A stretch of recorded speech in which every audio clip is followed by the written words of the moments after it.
Hello everyone. Nandito ako sa Senate ngayon and in a few minutes I will go to my Ways and Means committee hearing. Tungkol po ito sa pagbababa ng income tax. But before that, lumabas na rin ako dun sa Blue Ribbon Committee hearing.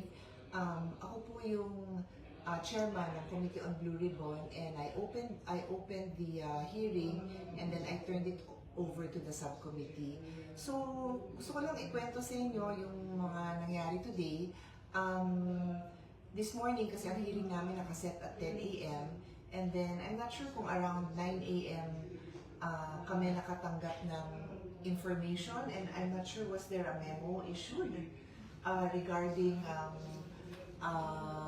wala daw papapasukin na resource persons dahil wala daw hearing ngayon. Pero kagabi, sinabi na tuloy, alam niyo, sorry balikan ko kasi ang hirap ikwento na kahit akong nagkikwento, gulong-gulo ako sa kanila. So first of all, Sherwin Gatchalian is saying that he is the acting Senate President.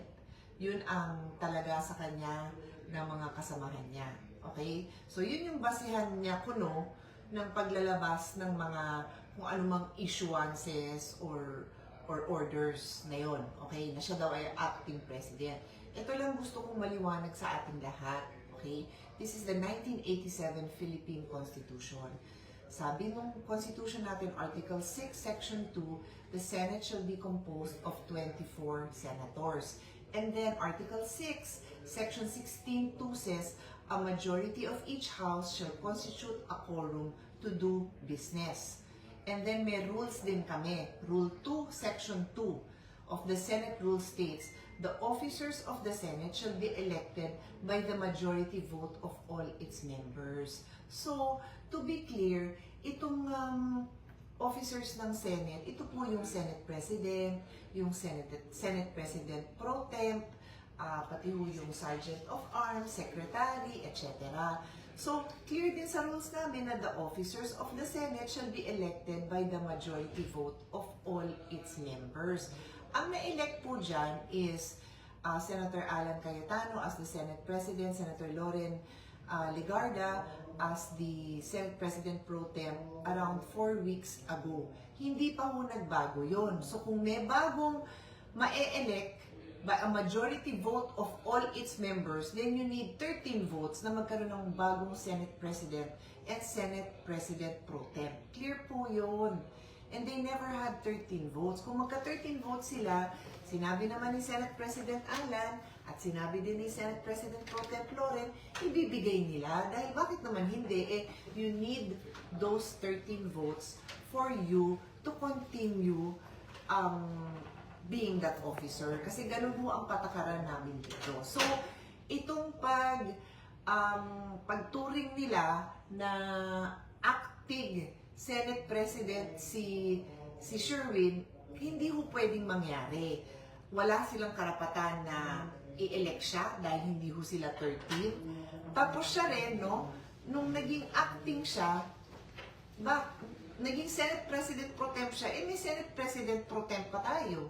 Diba? Hindi ko napapahabain yung diskusyon na yan. I can if you want more because very clear din sa rules natin kung kailan papalitan ang president.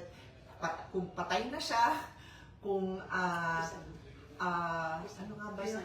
Nag-resign at na-remove siya. So, hindi naman nangyari. Yun, incapacitated. Hindi niya makayanan yung trabaho.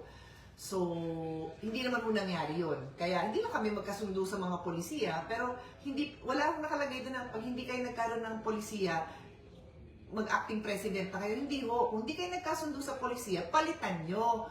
Bumoto kayo ulit. Pagka makabuo kayo ng 13, palitan. Walang problema yon kasi that is in our rules. Ayaw man ng Senate President umalis. Pag naka-13, alis. Pero walang nakalagay doon na pag hindi kayo nagkasundo sa policies, gagawa kami ng acting kahit 12 lang kami. Wala mong ganun. So, having said that, yun supposedly ang basihan ngayon ni Sherwin Gatchalian na gumawa siya ng mga orders. So, sinabi niya, wala na daw Blue Ribbon hearing kahapon. In-announce niya yun. Hindi naman niya pwedeng sabihin yun kasi hindi namin, sino siya para sabihin yun? Hindi kami, it is not legal yung pagbigay niya ng advisory na gano'n dahil I am the Blue Ribbon Chairman Committee. I called a hearing. May hearing talaga kaming nakatalaga today. Pero sinabi nila na yung aking Ways and Means hearing, pwede daw ituloy. O, sige, dituloy ko din naman yon. Kaya ready ako pumunta doon in a few minutes. So, siguro mga 9:30, I'm not sure of the exact time, basta before 10 a.m., nakarating sa amin na nandyan na yung mga witness. And sabi na, hindi pa akitin. Ayaw daw pa akitin. So bumaba ako. And you can capture that in many news coverages that have captured it. May nakita ko sa GMA7, parang NTV5, kinover nila nung pagbaba ko, tapos kinausap ko yung Senate staff, and nag-thank you nga ako sa kanila after, kasi they're just doing their job, na inaalam nila kung sino ito, and syempre, I'm sure nalilito na sila kasi may nagsabi nga sa kanila ni Sherwin na huwag silang papasukin, pero nung sinabi kong sinusundo ko, di naman sila, wala namang problema. So, tinawag ko na yung Marine, sabi ko, halika na, pumunta na tayo dito, sumama kayo sa akin. So, sumama naman sila. And then, nung paliko kami, nandun pa lang kami sa first floor, biglang nandyan na si Secretary Remulla at hinarang niya kami. Hinarang niya ako. Sino ba siya dito sa Senate? Yes, you are a Secretary of the Republic of the Philippines, but this is the Senate of the Philippines. Senator ako. So bakit mo ako hinaharang? Di ko yung maintindihan. Kung ba't mo ginawa yun. Now, idadagdag ko kasi I have pahingin ko sa staff ko ngayon. Meron din nilabas na instruction si Senator Gatchalian. Ito ba yun na sinabi niya sinabi ni Gatchalian na pinapunta niya dito si Secretary Remulla for anong reason? To help security. Anyway, pangarap ko yung statement because hindi ako yung nagsabi ng statement niya. Siya. Pinapunta niya dito. Bakit? Ba't kailangan siya papuntahin dito? May Sergeant of Arms naman tayo. May security naman tayo. Maayos tayo dito. Ba't mo siya pinupunta? Siya yung nanggulo. Hindi niya ako pinayagan. Okay ba sa inyo yon, mga senators na kasama ko? Okay sa inyo yon? Ng isang senador, pipigilan? Hindi man tayo magkasundo sa policies. I will not allow somebody to do that to you. This is us. 24 senators. We are allowed to be here. Why would you do that? So ito, babasahin ko sa inyo. Inquirer. Quoting lang naman po ako sa Inquirer. Sabi dito, Interior and Local Government Secretary John Vic Remulla went to the Senate on Thursday upon Senate President Pro Tem Sherwin Gatchalian's request. Gatchalian confirmed during a press briefing, I personally sought the assistance of Secretary Remulla to ensure order and that the Senate premises is well protected. O ano nangyari, Sherwin? Ako yung hinaharang. May kasama akong guest, yes. O, ba't kailangan gawin yon?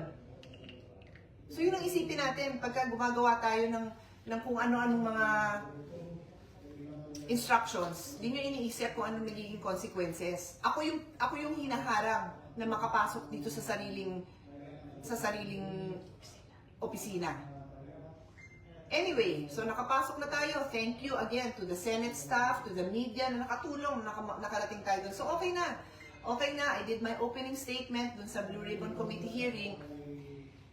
And then, nagpaalam na nga ako because magpe-prepare na ako for my next hearing. Tapos, nakakita na naman ako ng another announcement. Patingin ulit. Babasahin ko sa inyo. Ito, I'll just show you na lang sa... mahirap makita kasi maliit, pero I will read it. I will read it to you.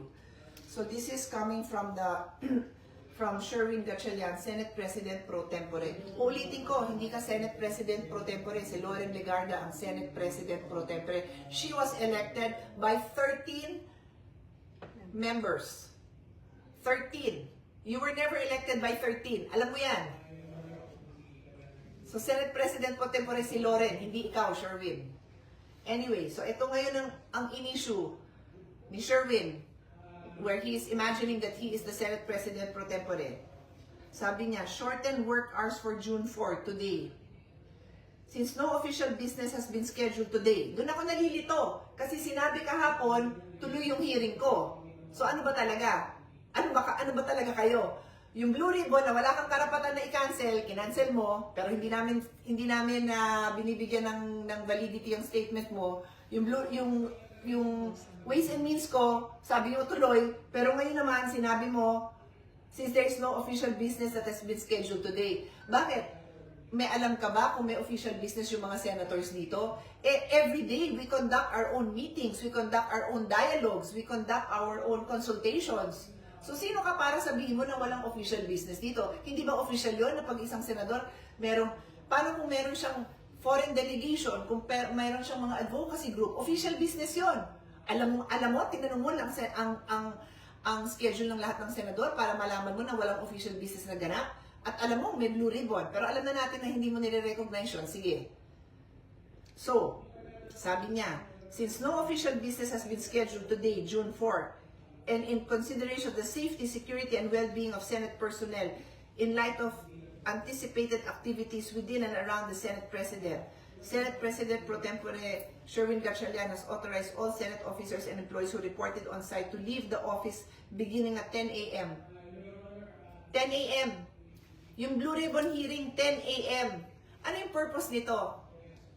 Alam niyo na, di ba? Hindi ko na siguro kailangan sabihin, right? Why would you put the Senate staff in that position? Nandyan sila, pumasok.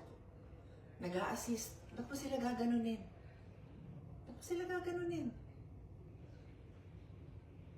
Tapos sabi mo, trabaho lang tayo? Talaga? Anyway, the hearing is ongoing. I'm good to go. Takbo na ako dun sa isa kong hearing. Stay tuned, everyone. Let's just pray for the well-being and the wisdom of all our elected officials. All. Kasi kailangan magkaisa yung mga elected official. Pwede naman kami hindi magkasundo-sundo, but we have to work together for the good of our country. God bless you all.